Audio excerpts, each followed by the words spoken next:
Hello, and welcome to another episode of the William Branham Historical Research Podcast. I'm your host, John Collins, the author and founder of William Branham Historical Research at william-branham.org, and with me I have my co-host, researcher, and friend, James Goad. And together, we're discussing the very weird things that preachers say, why they say them, and how they relate back to the latter-rain healing revivals of the late 1940s through 1960s. James, you've put me on one of the most unusual research projects today, and I have my shirt on for the event, for the research that we're about to get into. And, people in the internet worlds, I don't think has ever even seen me in a t-shirt other than this couple of, jokes that I had put on with another guy for the Kansas City Chiefs, which you're also a fan. But I have my Marvel Universe shirt on for the world to see, and we're going to dive into some very, very, very weird research today. Yeah, so one of the things that we wanted to take a look on, because we've been doing this sort of these dives into sort of entertainment and how they're sort of abused and misused and misrepresented in the Branham movements and other religious fundamentalist movements and things like that. So we wanted to take a look and see what's being said, what the reality is, and kind of how these things sort of went on through time and how the story sort of changed and morphed as it went. For me, this is a very weird doctrine. I'm not going to lie, because I was in this weird category of the cult elite, and we had special privileges that not everybody else had. Ironically, this is one of them that I apparently didn't have, that other people had. But the funny part is, I did not know that this was a privilege that I didn't have. My maternal grandparents was not aware that there was a doctrine that said you cannot look at comic books. And I spent a large portion of my childhood with my maternal grandparents, and I would go down and, my favorite thing on Sunday was to open up the Sunday newspaper, and there was this whole big section of nothing but comics, and they were so funny. And I never really thought about them being the devil like I was supposed to be trained to believe, because they didn't know it was supposed to be this way, right? And I never will forget, I got my first comic book whenever I'm pretty sure I was staying with them, and it was Superman meets the Quick Bunny. And it's the Quick Bunny, man. It's making chocolate milk, right? And I truly saw nothing evil about Superman and the Quick Bunny trying to save the world, and I thought it was really neat. I was not really big into it, obviously, but I got this one, and I think they may have got me one other one, but I went back home and I learned very quickly whenever I got around my father's side of the family that no, you're not supposed to do this, because the devil is going to come out in the Quick Bunny and get your soul. Yeah, that's a story that I think a lot of us that have grown up around the message in particular can relate to. If it's not comic books, it's something else. But yeah, there's quite a few quotes that ministers try to latch onto in the message to demonize things like comic books, and there's also a lot of stuff just in the culture, in the zeitgeist, that were around the time of Branham that there was a lot of panic around comic books and how it was influencing the minds of the nation and the children and what was it doing. And these things, get picked up by, your religious leaders, and they're trying to say, well, God's not in these comic books, and he's, they're filling your mind with all this stuff. And they'll pick out the worst examples of any sort of story and try to use it to, draw out and say, well, what if your kids are reading this? And it's like, well, if your kids are reading, let's say a horror comic book, for instance, maybe you as the parent should be monitoring what your kids are reading and say, well, maybe you're not old enough for that. Maybe you can pick up that horror comic book when you're a little older.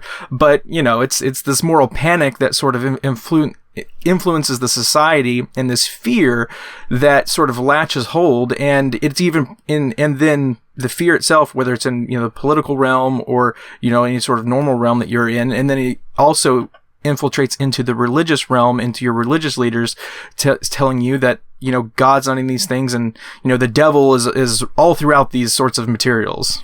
Exactly. And again, I grew up, I didn't know I was supposed to hate this thing, and my taste in comic books weren't even like the horror stuff like you're talking about. And ironically, the cult in general, it's not just simply the things that have zombies or scary elements to it that they're condemning. It's literally everything.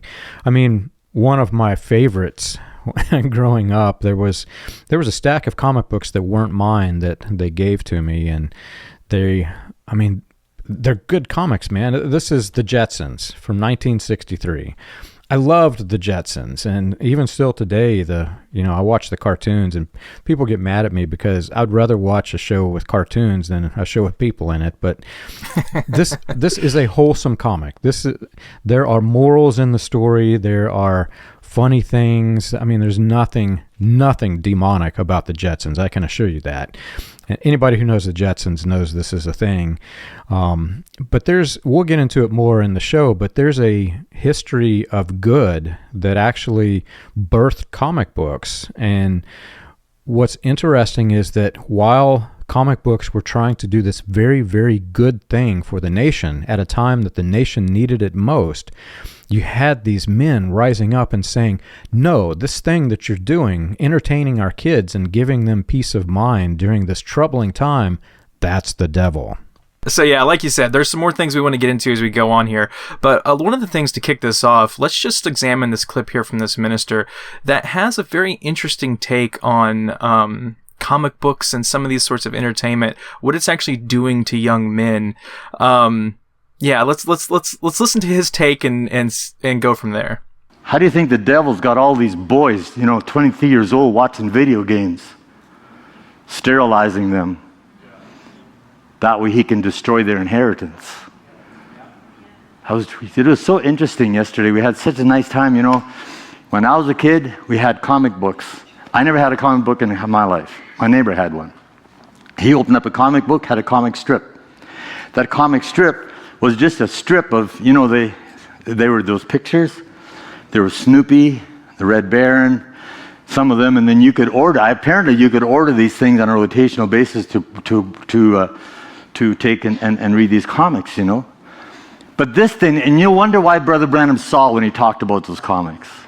But this day and age, you take that comic book, give it the power of the internet, give it the power of design, give it the power of animation, and you can make $1 billion industry, and you can take and steal time from 100,000 boys around the world, sterilize them. So James, of all of the quotes that you have found for me on comic books and the ministers condemning comic books, for me, this is the most interesting one because it is actually telling the bigger story here. Because remember, World War I nearly devastated the hearts and minds of the world. There were ministers proclaiming that the end of days is now. World War I, all of the world has gone together in war, and you're going to die. Boo, I scared you. And then the end of the world did not happen. So what happened after this is everybody started fearing that there would be another big one, which obviously there was. But during that fear and unrest, it was one of the most trying times in the United States. And so it became very popular, these comic books, because people needed something to take their mind off of this fear. And specifically, the children. I mean, imagine being a child in a world that there's a chance on any given day that you could have bombers fly over your house and just destroy everything that you know and love and possibly kill you and your family. This was a very, very troubling time, especially for the children. And so the very first true comic book appeared in 1934, and it was just it was like the Sunday papers that I used to grow up reading in the Sunday newspaper. It was just a collection of little newspaper strip reprints, and people saw that, wait a minute, this really helps. There are children who enjoy this, and it'll take their mind off of it, and they'll sit and read these things, right? And it wasn't long after that, the 1938 Superman comic launched the golden age of comic books. And it was so widely popular. And during World War II, it was a platform for helping the children cope with the fact that their fathers are all fighting and will likely die. There were many, many World War II themes, and even after the wars, this continued because children lost their parents. I mean, this was a very horrific time. And this is a very good thing. And you hear this minister condemning Snoopy of all of the comic books that he could have chosen. I mean, there's Thor, right? Thor is a god. He chose Snoopy. Well, Snoopy's the one that had the Red Baron, and it was a World War II theme. This whole thing that he's doing is just so wrong. One of the things that, if you study the effects that, comic books and, general entertainment can have, they can have positive effects. I mean, you'll hear stories from people, you can go from, someone saying losing a parent or a loved one at a young age to like cancer or something like that. And, one thing they find relief is these comic books, these heroes that, go up against insurmountable odds and they overcome. And these stories can help give people, they can help them get through, because they can sort of live vicariously through this hero that they're not, who has these powers or these things that they can't do, and there can be good things that come of it, and the thing that is so sad is when you see the effects that the religious movements and the political movements of the time had on some of these things, sort of tried to ostracize people who read comic books and in these sorts of entertainment, and made them into a way to where people who, it's just an innocent entertainment and they're just reading a Superman, a Snoopy or whatever. And it's like, well, you read those comic books, those are for kids. And you isolate people and you ostracize people, and then you create the very thing. It's like a self-fulfilling prophecy. You create the comic book nerd who isn't very good in society, doesn't know how to interact with people, because society itself ostracizes the person, creates in them the outcast, and then they become the outcast themselves. And it's a self-fulfilling prophecy that, and these things are perpetrated by the religious movements and the political movements of the time, trying to demonize these things and trying to say that, one, they're for kids only, and they're either that or they're harmful. And it's just sad to see those sorts of things have a deleterious effect on the nation moving forward, and how it's just sort of come through to today. And we're creating a more healthy outlook on some of these things today, as we've gotten away from all the satanic panics of the past, with all the sort of like everything's got the devil inside of it, And as people have been able to interface with these things, like you even mentioned earlier with the Marvel comics and the movies and things like that, and people say, okay, Thor and all these things, they're not something to be scared of. It may be not for you, it may be as childish to you, but it's not the devil. Yeah, James, so I'm going to go all out nerd if you haven't already been able to tell this. This is so much fun for me because I research all this religious stuff, and I very seldom get to research the fun stuff like this. And interestingly, the fun stuff in this case ties back to the religious stuff, and tell me that's not weird. Oh, it's so weird. It's so weird, man. So what's interesting is this man, he's talking about the devil, Snoopy, and he says that something to the effect, you need to value, if you value yourself, you value your time, and you need to accomplish something. If you don't value yourself, you won't value your time. If you don't value your time, you'll do nothing with it. Before you know it, you'll be my age and will have accomplished nothing. And that is one of the tools that cults use to manipulate you. They do not want you to have entertainment, because entertainment takes your mind off of the cult thing. And when your mind is off of the cult thing, well, the door just opened for critical thought.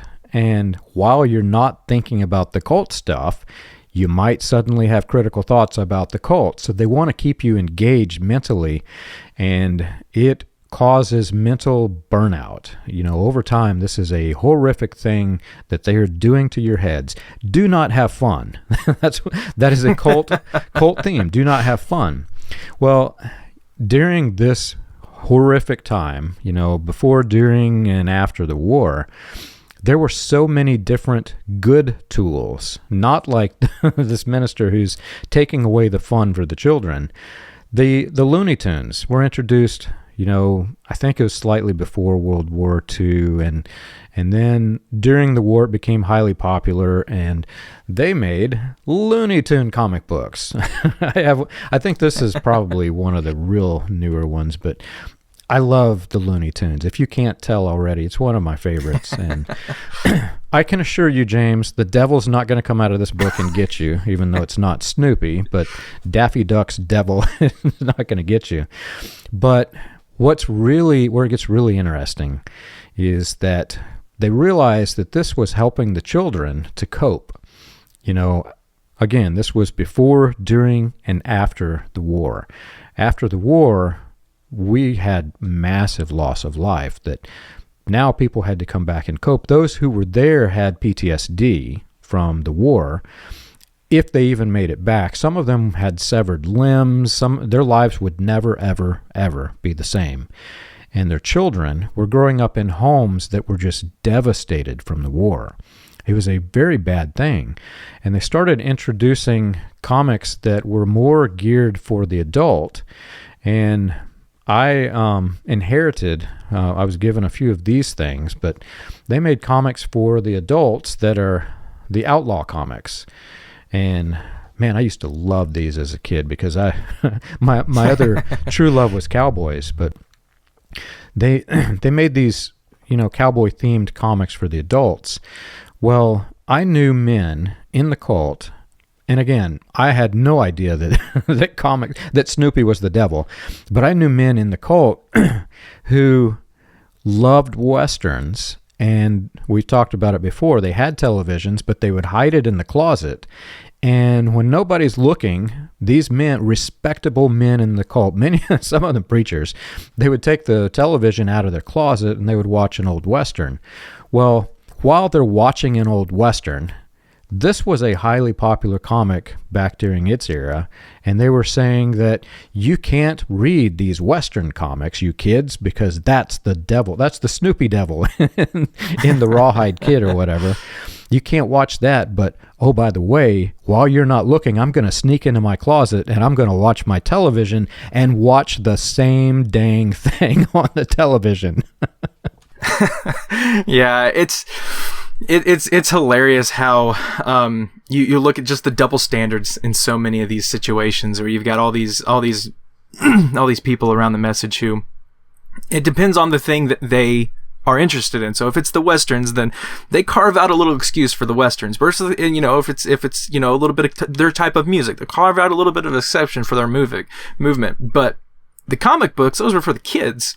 And so there wasn't really an exception drawn out for the comic books because the ministers didn't have the connection to the comic books that the kids coming up did. So you don't see these sorts of exceptions all the way. But you did see, through the comic, the comics through the newspaper, the comic strips. Those were the things that the adult generation in that time were more familiar with. So that's, they would be like, that's where some of the exceptions would be carved out every once in a while, just depending on what movement you were in and who is your pastor and things like that. But, one of the things that is quite interesting when you look at the demonization of, comic books and stuff like that at the time, and one of the things that comic book companies were doing was that they were doing a lot of war stories because a lot of comic books, believe it or not, were going overseas to the troops overseas to as entertainment, and they were consuming it. So one of the things that you'd see, especially if you saw this in Looney Tunes cartoons, was a lot of World War II imagery in those things, as far as like, making a cartoonish version of Hitler and taking out Hitler and all this sort of stuff and making a buffoon. But you also saw a lot of World War II imagery creeping up in comic books, even in your superhero comic books, where you'd have stuff like that. And one of the things that I came across, because I was looking for an example that was sort of out of sort of everyone's wheelhouse here. No one really knows about this, and this was new to me. But you have this character in 1941 that crops up, and and the name of the comic is Lady Satan. And right away, you can imagine if this gets picked up by any sort of religious group, they'd be, oh, Lady Satan. Ooh, obviously the devil's in that. But the thing about it is when you look into the background of this character, and she wasn't used a lot. It was sort of some one-offs here or there. I do know that the character did get reused later on and sort of morphed into some other things, added some different things to her character. But the thing about it is that her and her fiance were on a ship that sunk because of a German bombing. So this is the origin of her character in the story. So what she does is she survives the shipwreck, but her husband doesn't. So she dedicates her life to going after the Nazis, and she uses her womanly charms and all these things to be a vigilante spy and to go after, and she's taking out the Nazis, and so it's a it's a harmless sort of look at just sort of someone taking and turning their life to go after the Nazis that we would consider a good thing. But one of the things that I wanted to pick up on this is the title of the character, Lady Satan. Now, this is something I saw used all the time in message churches when demonizing comic books, movies, video games, whatever. You can even just books. They would pick the name and say, okay, this is, Lady Satan, for example. But the problem that it is like, it's just like Batman. Batman isn't an actual Batman. He's using the name that the criminals would give him because it draws fear upon them. So he's using that, and it's a sort of a reverse psychology to take on the mantle of the thing that they're afraid of. And so one of the things you see is that satire, parody, hyperbole, irony, and all these things are lost on fundamentalist ministers, and they're looking for demonic influences around every corner, and they look at the title of the name and say, okay, and they take it literally. But when in art and entertainment, you can't always take everything literally. Sometimes the name is used to evoke a certain imagery or this or that, but it's being used to flip it on its head. And so those are things that I saw all the time when I was interfacing with things like this as I was growing up, and seeing these sorts of things twisted and used in ways that were completely outside of the actual intent of the naming of the property. Yeah, it's really funny because these ministers have lost so much touch with reality that in today's world, most of the kids, they know about Batman. They know about Superman. All of their friends are talking about it. Even the cults that try to contain the children and keep them out of schools and forbid them from all of these different Snoopy devils. There are children that by nature, they're going to talk to other children if they encounter them, and other kids are playing Batman or Superman. They understand what this thing is. So it's ironic to me that the minister who's claiming to have all of this knowledge about the subject and talking about the devil Snoopy, the children know more about it than what the minister's saying, and they know that there is no, the Batman is a mask that he puts on, and his number one job is to take out the crime, which is a good thing. Now, granted, Batman has his vigilante justice, which is not so much a good thing. But again, I grew up with comic books that did not have all of that. I had Uncle Scrooge's Adventures.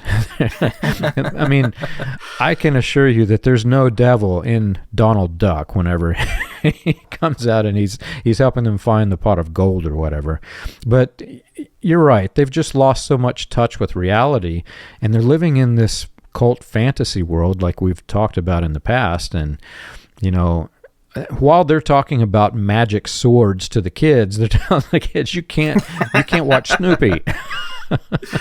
I know, it's so crazy. And the thing about it is that one of the things you start to realize when you start digging into some of this stuff is that all the crazy doctrines and things that Branham brought, sort of, all these ministers have to try to make sense of it. And so some will go off in all these weird directions.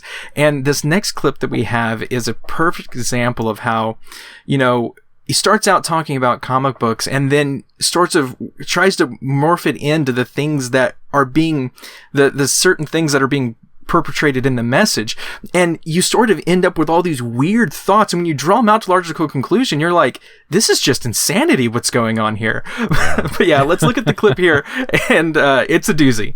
You and I are the aliens that the earth has been looking for. You ever thought about that?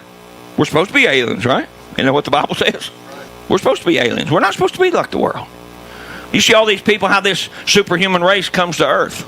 Become Superman, Batman, Spider-Man, all these other people. Women too, Wonder Woman, all that stuff. This is a superhero sitting here. And it's not a comic book. And it's not something you got to put on except Christ. A uniform won't save you, Captain America, right? They all had a flaw though, remember? But man has took that idea and said, oh, there's a superhuman race. Hitler wasn't far off. So what's interesting about this clip, James, is that Charles and I just recorded the segment that we're doing in the historical podcast about the rise of the third wave of the Ku Klux Klan.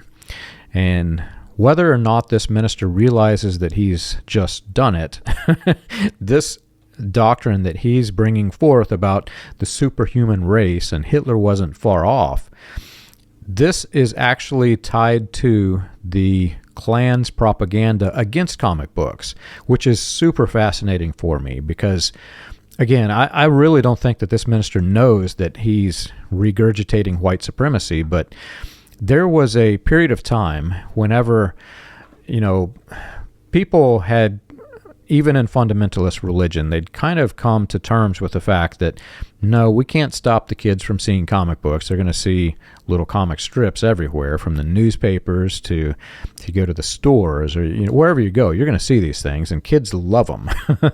So it started to be somewhat adopted, and there was a period of time in which Archie comic books became one of probably the number one most popular. And again, there's no devil in Archie as he's trying to get the girl. Although I'm certain that in him fighting this tug of war with Reggie over Betty and Veronica, I'm sure that they would come up with something that was demonic in his in his doing that.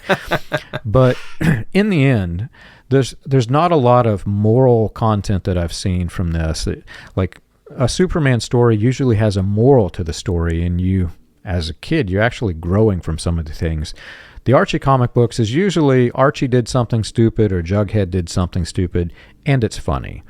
And kind of like these ministers, they're saying something stupid, and it's funny. Not gonna lie. But when he gets to talking about the superhuman race, for me, James, this becomes very problematic because there was a white supremacy doctrine that there was a superhuman race being created, and the people with white skin needed to rise up against it.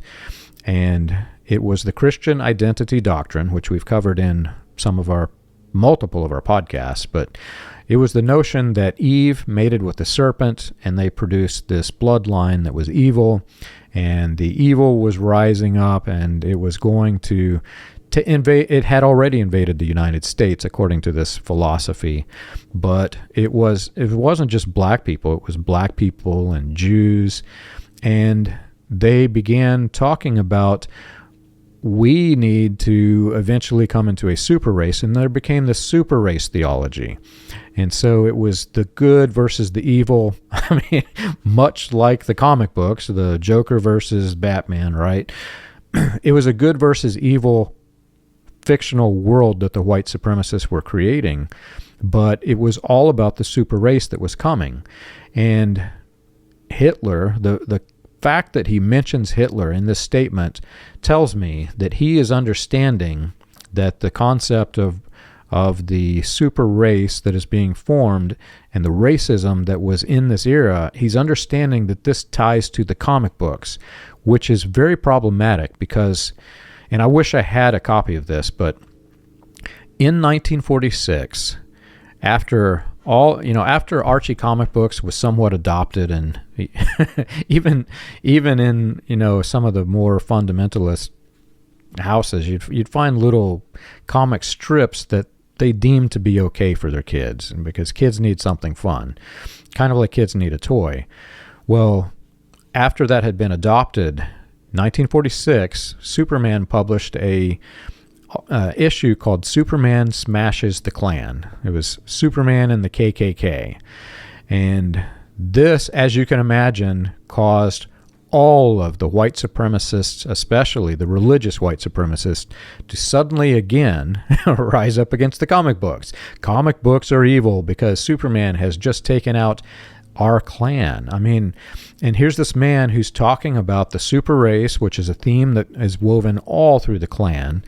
He's, talking about the Superman, and go look at William Branham's sermons. You'll find he's not talking about Batman. He's not talking about Wonder Woman or any of the others. Thor, who's a god for, he's talking about Superman because Superman, for a white supremacist preacher, was public enemy number one. Yeah, it's so crazy because, when you dig down and you examine a lot of these weird doctrines and where they come from, just like we've said in multiple episodes up to this point, you find that a lot of the origins for a lot of these the issues that they have with these particular things, whether it's comic books or whatever, is the origins of those protests are problematic. And when you look at the situation where Superman is going after the Klan, and then you've got Klan ministers speaking out against Superman, you're just like, okay, we've got problems here. It's like, is it the content or is it your ideology that's at stake here? Of all things to fight, they fought Superman. Well, they didn't win. Superman by this time was way too popular, and every kid who knows a comic book knows Superman. And again, it's a case where the ministers are so out of touch with reality while they're condemning the champion of good guys. The guy who every Superman comic has a moral to it. I don't think I've read one that you didn't learn some moral to the story.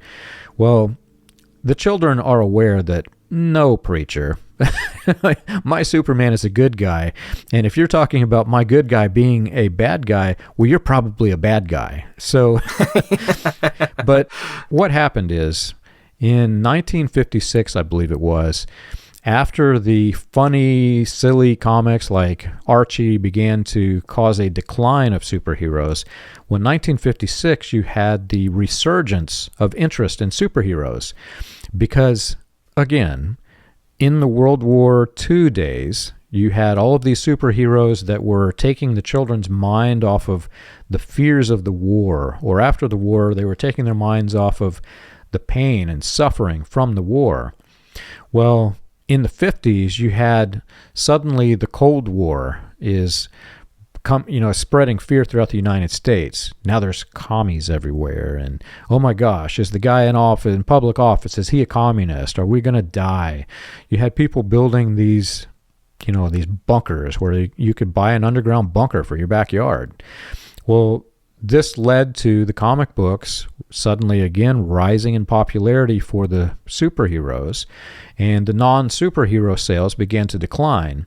That's when Marvel Comics introduced all of the the very popular superheroes that we see in the Marvel universe of the movie world today. Another interesting thing that happened around this time was in the 1950s, because you had this growing sort of there's all these growing sorts of fears around comic books and what it was doing to the minds of the children. And you had all these sorts of, you had more things than just your Archies and your things like that. You had more, you had comic books dealing with more adult themes that were more geared towards an adult audience. They weren't geared towards kids. You had the horror comic books and things like that were spooky and scary stories, but they weren't like these things weren't generally geared towards children. They were geared towards, like I said, an adult themed audience. Well, there was this moral panic that was really creeping up and getting a very fervent sort of, like, really it was coming to a head, and this kind of culminated in the Senate Judiciary Committee on Juvenile Delinquency Investigation into Comic Books in the 1950s. And one of the key figures that sort of came to prominence, and he earlier than this, he was going against organized crime and things like that. But one of the key figures was Estes Kefauver.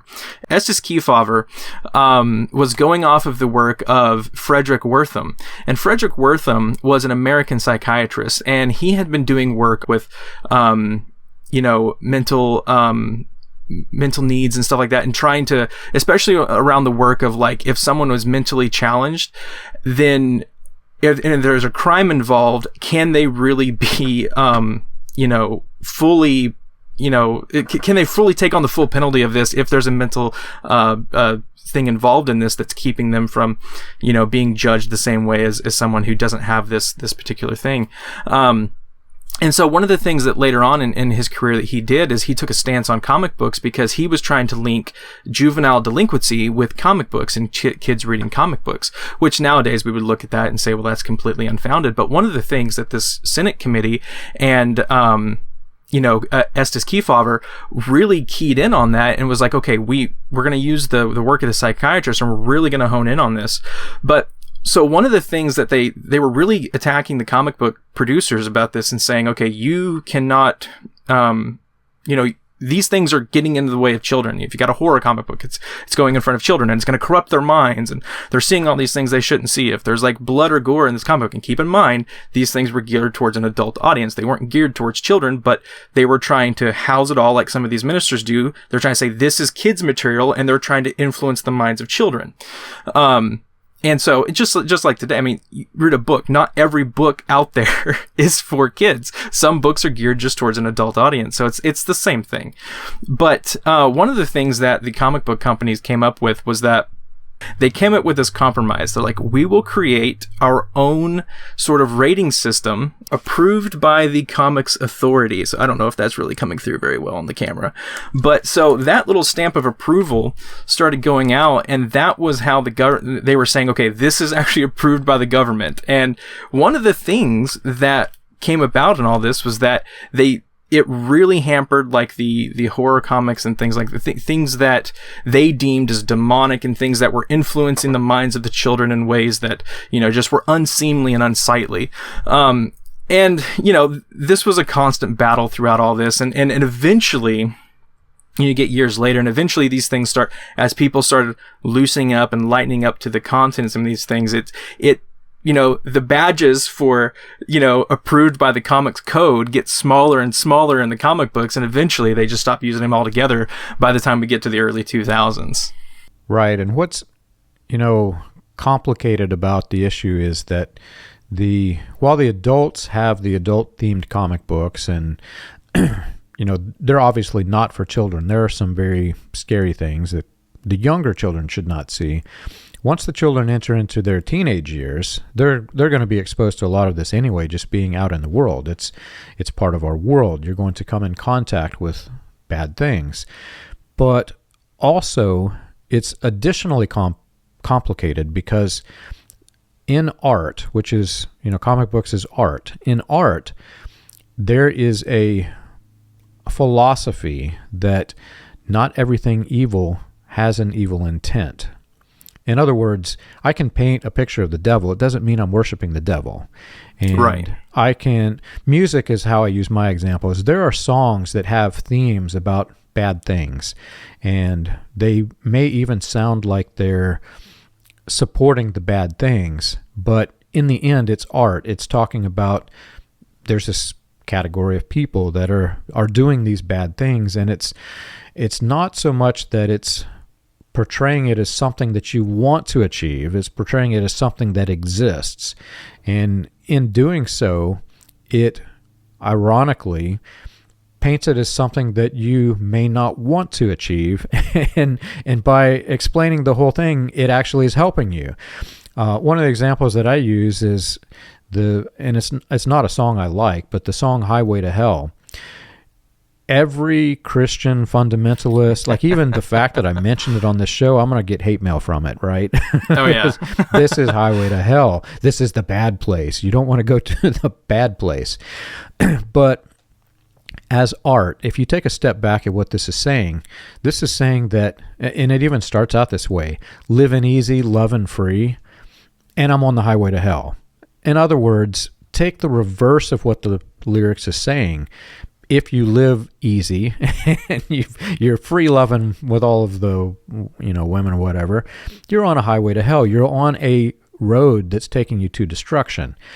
There's two ways to look at the music. Now, granted, there are a lot of people that like this song that they're not religious at all, and they think, yes, I'm on the highway to hell, yes, and I want to be this way. But not everyone who likes that song is like that.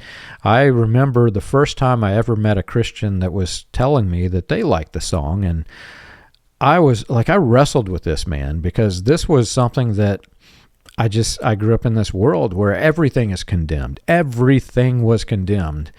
And I'm like, now, how does that work? So you're a Christian, you want to go to heaven. How do you like the song Highway to Hell? And he was explaining that, it's art, and it's talking about a place you don't want to go.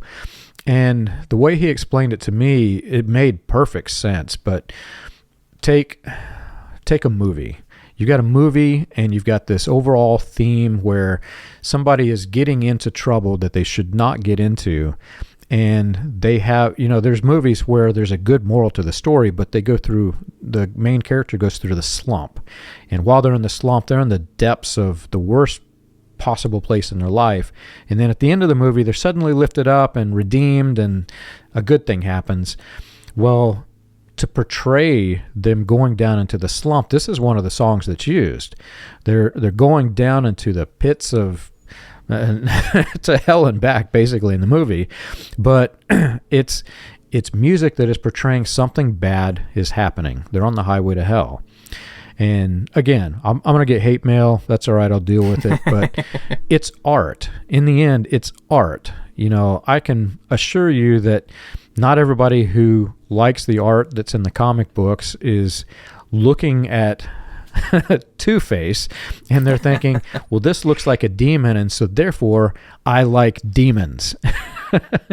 Right. And, the thing about it is that, I see that I've seen this all over the place when I'm examining ministers in my time in and my time out of, the message is that, and like I said earlier, satire, parody, all these things are lost on these people because they're taking everything at its face value. And some of the value in what's going on, even in some of these songs, is like, say like a song is talking about a really dark time in a person's life. Well, they're speaking in a voice, using poetic license to describe sort of maybe their state of mind at the time. And maybe that state of mind can be really dark. But the point isn't to worship a lot of times the state of mind that the artist was in. It's to examine that state of mind and to show a story going on here and a progression. But a lot of times they'll hear on like, oh, look at this dark thing that they're singing about right here. And it's like, well, what's the larger context? What's going on here? What's the meaning that's actually trying to be portrayed? Are they talking about feeling like a devil or something like that in the song? Does that mean that they're actually glorifying in the state of feeling like a devil, or at the time, with all the other things? Because a lot of times these artists are affected by fundamentalist religious groups and things like that, and some of this trauma that they're actually working out through this music and things like that, and even artists in comic books. So a lot of times they're working through the internal voice that everybody struggles with, and sometimes there's multiple conflicting things going on here. So the artist is literally drawing all, running these things through in the music, in the comic, whatever they're doing, to to literally illustrate a story, whether that's through progression or whether that's through, hey, you know, I got through this dark time or whatever. But so many times you see ministers, they don't want to understand the material, they just want to condemn it. Right, and we've talked about it, I think, in the historical podcast, but there's this weird problem that exists where the thing that ministers condemned the most are things that they struggled with the most. You know how it is. There are several men that just really, really harp on the women in their church, and you find out later that they're in adultery, or, you know, there's some sexual misconduct going on. We've examined that quite a bit. There were ministers who were preaching against homosexuality, and you find out later, wait a minute, these guys, they're homosexuals, right? Right. Well, in the comic books, you know, I mentioned Two-Face, and for the audience who grew up in the cults and are unaware who this is an attorney who, you know, part of his face got burned off, and so he's got one side that looks deformed and the other side looks like this debonair attorney. But the visual part of his face is representing the two sides of him. And he's even got a coin that he flips that has a scarred side and a non-scarred side. And what is being shown visually is a visual representation of the mental health problem that exists in the man. He's got a sort of a split personality disorder. And he flips a coin and decides which one of his personalities, the good guy or the bad guy, is going to take over. And it's talking about a mental health problem. And, you know, while I'm hearing these ministers condemning the children for reading their Snoopy comic books, while they're, you know, some of these guys, James, they're doing things that is so far beyond worse than reading a Snoopy book. They have a mental health issue like this, and I'm not saying this guy does. I don't know him personally, but there are men who struggle with this kind of thing, and they will tell the children, no, you can't read this thing because you're going to find out this thing that I have, this problem that I have. Every villain, like Batman has the Joker, and the Joker is an egotistical maniac. He's, you know, narcissism. There's all kind of these personality disorders. Well, children who read these things, they begin to understand that this problem exists. There are real villains in the real world, not just in the comic books, that have mental health disorders, and those disorders can cause very, very bad things. And they need a Batman to rise up and help them, although, you know, the vigilante justice is a thing we probably shouldn't have. But take, you know, any cult, the central figure of a cult has many of the same attributes of mental health problems that I've just mentioned. And when you're in a cult and you assume the identity of the cult leader, you often assume some of those attributes. And that's why we see there are ministers that, I mean, even listen to these guys that we're talking about. These guys sound like egotistical maniacs, whether they are or not. I mean, this is a man who is condemning children for reading Snoopy. Right, and one of the things that really sticks out when you really examine a lot of the stuff in the message, when you start talking about mental health, and I'm going to go back on your Two-Face analogy there, because, yeah, there is a mental health cautionary tale in there and what's going on with this character. And one of the things you find in a lot of message churches, and I can't say all because I haven't examined all, but a lot of message churches treat mental health as though it's a demon, and you've got a demon because you probably did something wrong, and because you did something wrong, you have to get this sin out of your life, or the demon won't leave you. It's going to torment you for the rest of your life. And the thing about it is, there's so many people who have been hurt by this sort of theology, because there's actual help that you can get by, and sometimes people just need to talk to somebody to work through trauma they've been through in their life or whatever it is. And these ministers people are going to them and saying, okay, you're a man of God. God speaks to you. Maybe you can help me work through this thing that I'm trying to struggle with. And then they get such bad advice from some of these people because they're said, it's a demon. Don't talk to your doctor. Don't talk to anybody to help you with any of this mental stuff to work through these things. And there's so much damage that happens to people because of this. And it also brings into play this next clip that we wanted to get into here, where the minister is talking about a story that Branham, spoke over the pulpit about a demon visiting him in the middle of the night, and it looked like a comic book character. And it's one of the things that we wanted to break down, and I think it'll draw us into these next few topics we want to get into here. But let's take a look at this and dissect it a little bit. Brother Branham he was not a newspaper reader much, but this is where he refers to Alley-Oop, the comic book strip. And he says, about 2 or 3 months ago, I was standing in the room and I heard a voice in the corner, and I tried to wake my wife up to look at it. And there was a hideous thing standing at the bed, and it was accusing me like the mamba snake did. And I screamed out, what can I do? And he said, you've been given power to bind him. Be of good courage. I spoke to him, and his tail went up in the air and whirled around, and he choked himself to death. Blue smoke flew out of him. And the next morning I woke up and I said, I better get up and take the children to school. And I looked, and there was this hideous thing in the newspaper. He said, I looked, and there was this hideous thing, the thing that he saw come after him. It looked like it was Alley-Oop in the funny paper. Great big black horns sticking out of it. And he was going, sounded like a hen cackling. And I looked at it. This was Alley-Oop that he was looking at. It was a cartoon character back in that day. So James, this is one of the funny ones for me, because Charles and I, we're not there yet. We're about to record this, and it'll come out much later than this podcast because we're recording quite a bit ahead. But towards the end of his life, William Branham, the leader of the post-World War II healing revival, William Branham lost his mind.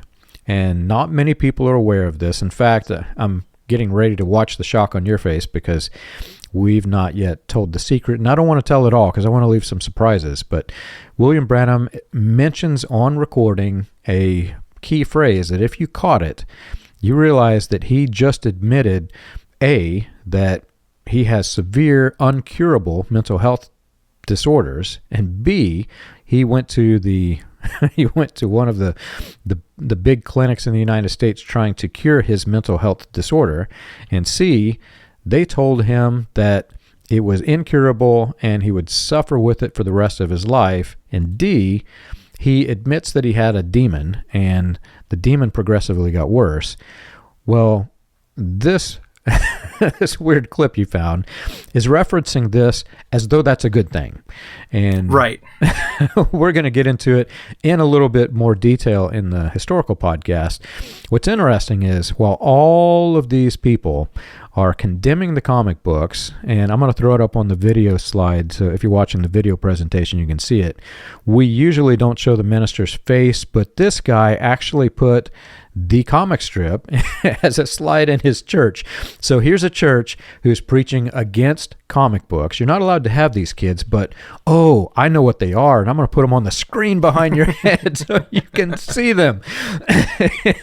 It's just so ironic. But, as a kid, when you hear these things, here's a guy who's got this Alley-Oop comic book demon. And, to a kid, that's a very scary thing. That's not a good thing. And in no way, shape, or form should this have been in a religious context where there were children in the room. I mean, say this thing was actually real, which absolutely it was not. We're going to go into a deep dive on this particular subject. But say it was real. Say that William Branham actually was struggling with this demon that looked like Alley-Oop from the comic books. That's scary to a kid, man. Keep your kids away from this thing. And it's interesting because I had not heard that clip in its entirety. You told me what it was, but I just now as we played it, I listened to it, and I had not shared with you all of my research material, which is just literally the fun stuff. But the comic book that I wanted to end on, this, of all of the things that I own in the comic book world, this is my favorite cover. And I'm going to hold it up for the screen. I'll probably do for the video, I'll do this other one. But if you look at the screen, here's the Flash, who's for those of you who don't know comic books, because you're in a cult that Snoopy was evil, Flash is this character that can run really fast. And oh my gosh, that's demonic, because this guy can run fast, right? Well, he is protecting a child from war. There's a helicopter behind him shooting up, and there's a rest in peace below it. So he's in a graveyard protecting a child who's about to be shot up by a helicopter. This, for me, represents the reason why these comic books are a necessary thing for children, and why these men who are saying Snoopy is evil, why it's so wrong in the cult. Because every child who grew up like I did in this horrific thing, it's a doomsday religion where they're constantly grilling into your head. There's going to be death, destruction, torment. The world around you is evil. All of these demonic forces that look like alley-oop are trying to attack you. The women in the world, they're possessed with the devil, and they're created by the devil to try to lure you into sex and rip your soul out. I mean, the children are in fear, and they need somebody like this to come and take them in their arms like Flash is doing, and hold the kids and protect them. Now, in the Christian world, it doesn't need to be Flash. Obviously, it should be Jesus Christ, and Christ should protect you. But think of the children in this thing. They need something to take their mind off of the horrific things that are said in the sermons. I mean, this guy here, while he's telling the kids, don't read your comic books, and he's putting comics right there on the screen in the church, think of what's doing to the children's mind. He's just tormenting their minds, and in doing so, this man is more like the demon that he's talking about than the demon himself, which is a comic book. Right. And, and like you said, you and Charles will be getting into this even a little deeper as far as the mental health side. But, one of the quotes I did want to highlight here was Branham. This is from 1965, November 28, from the sermon On the Wings of a Snow White Dove. And it's kind of become quite famous now, but he says, I've been a neurotic all my life. As a little boy, there was something that would strike me, that'd scare me. About every 7 years, it would happen to me. Brother Jack remembers when I first started, had to come off the field for a year. Something just happened. And the thing about it is that mental health issues are a serious thing, and it's something that as society has gone on, you have horrible things that had happened in the past where they think they could just shock somebody with an electric shock to remove them of their demons or something like that. But we've progressed, and medicine has progressed, and we can actually identify some of these things now. People can actually get treatment for some of these things. Now, I don't particularly know what was going on with Branham, or even half of the things that he said were even true. But just taking him on his word here, and if he actually was suffering from this, that people in these situations need help. If you've got a loved one or something like that, telling them they've got a demon and discouraging them from seeing a doctor is not the thing that's going to make them well. People need to be treated, and people need to be treated properly. And when you look at the things that he's talking about, seeing demons and communicating with all these things, and you look at quotes like this, and you start to see a picture of some mental instability there. And then to have ministers just to repeat this stuff as though it's the gospel, as though it's a prophet spoke it, so therefore this definitely happened. And then, we need to, without examining these things for the truth or the fact or whatever, they just go on and treat it and put these fear tactics back into their congregation that, this demon came to the prophet and he looked like alley-oop. And then you look into alley-oop, and alley-oop is such a harmless character. He's a caveman from prehistoric times that, has all these funny little stories go on about, and even one that I looked up just as I was researching this. I mean, the story is as simple as he's riding his dinosaur around. That's the equivalent of his car in the story. And eventually he wants to get a new one because it keeps running into things. He keeps the dinosaur's getting old, and so he's running into trees all the time. And so when he goes and gets a new, younger dinosaur, and then his old dinosaur gets gets sold off in a used dinosaur lot, and the person who gets a hold of him isn't treating him nice. It's beating him over the head with a club because he's being stupid and he's running into a tree and all this stuff. And so Alley-oop sees this and he feels ashamed. He's like, this dinosaur has been my companion for so long, and I just went off with the new model. And he comes back and he gets the dinosaur back and he apologizes to him. He says, I'll never do this to you again. And then the fact that Branham uses Alley-oop as it says, this demon that appeared to him looked exactly like Alley-oop, and then these ministers, create all this fear around, if the demon looked like Alley-oop, it must be because the Alley-oop is, there must be something about these comic books, and it's complete nonsense, and it's just this stuff that keeps being perpetrated, and a lot of the stuff possibly came from a mental illness, and it needs to be examined from that point of view instead of just treating everything like it's spiritual and this stuff actually happened. These stuff needs to be investigated and looked through that lens to be properly identified and examined. We need real men and women to stand up and say that this thing you're doing to our children is wrong. I mean, it's really, really wrong.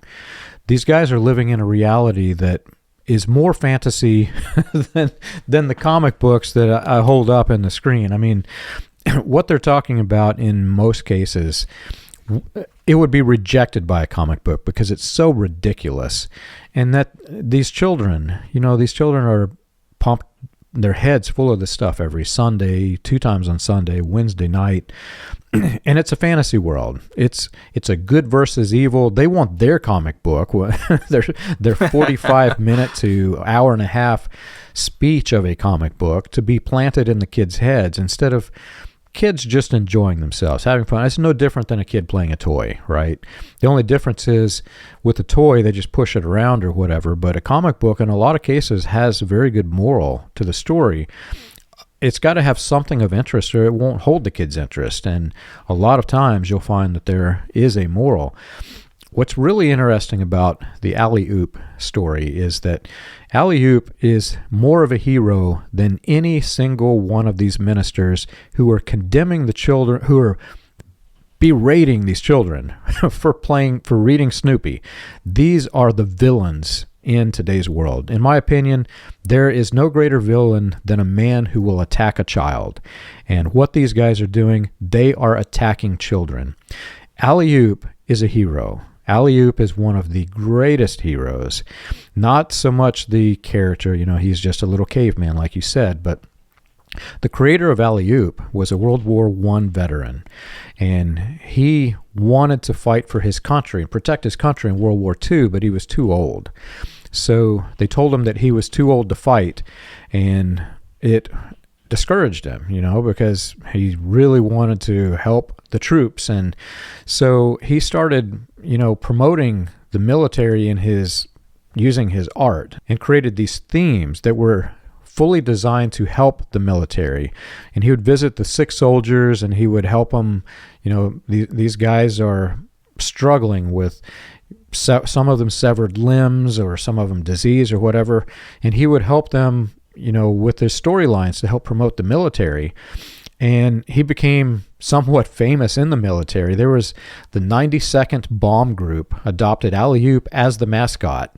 And Hamlin went and he assisted them by helping paint Alley-oop onto the noses of the dive bombers. So this guy became a big hero. And, I compare the two. Here's a man who is truly trying to do something good in the world. And he does it through art. He does it through comic book. It's a harmless prehistoric man that rides a dinosaur.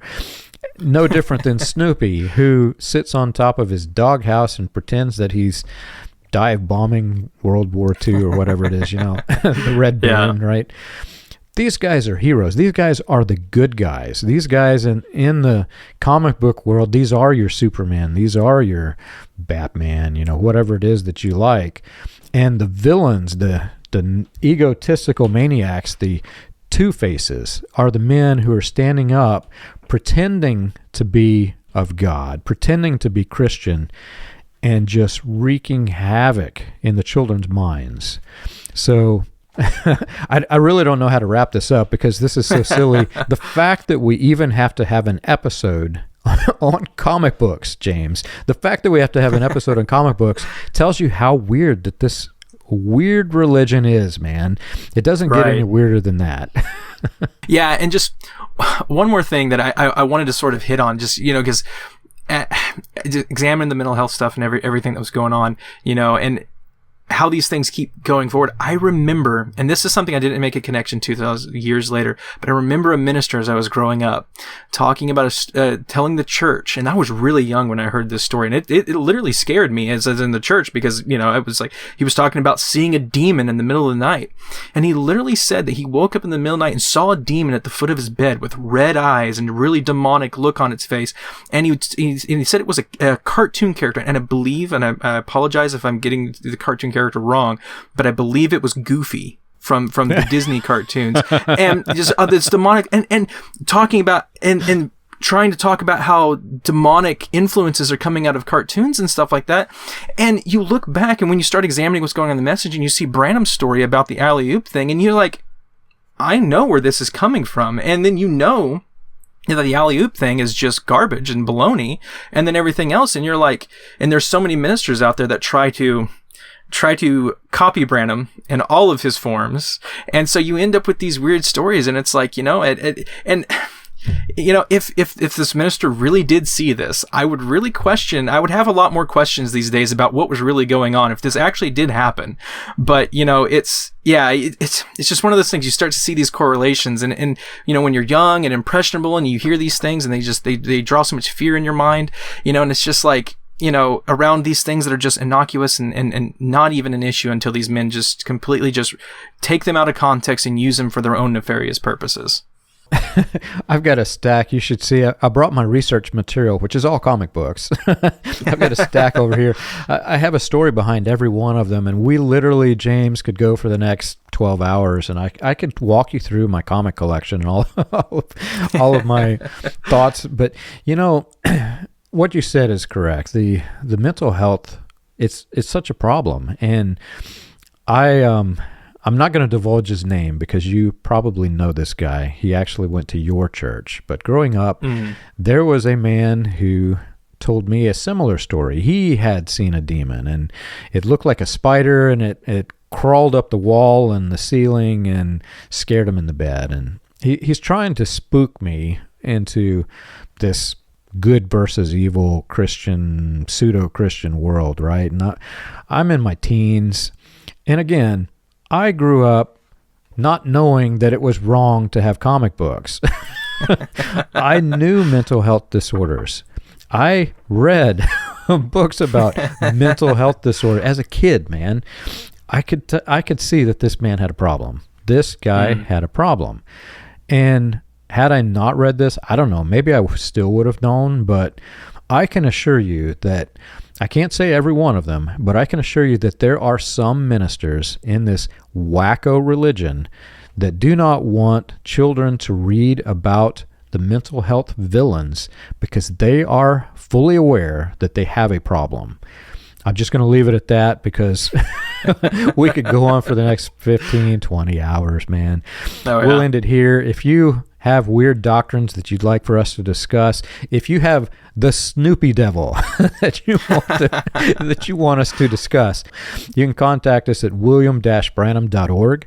And for an overview of the historical research of William Branham and the healing revivals, read Preacher Behind the White Hoods, a critical examination of William Branham and his message, available on Amazon, Kindle, and Audible, and without Snoopy.